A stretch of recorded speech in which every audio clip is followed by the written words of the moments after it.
Let's make some chips today. Simple, easy chips from Parmesan. Here I have some grated Parmesan. I have my ring and my oven plate.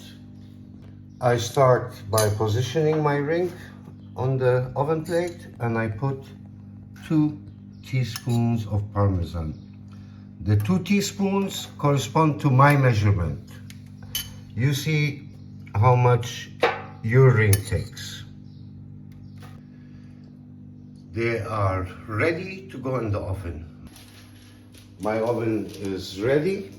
Now they go in. And let's see in 3 minutes.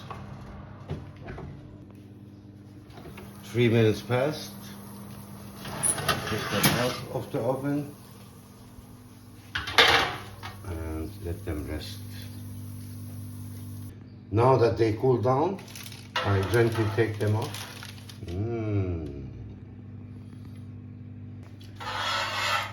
Let's see how they taste.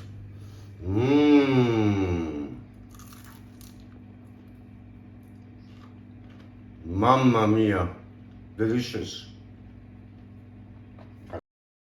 Ideal to use on salads and soups or alternative to chips.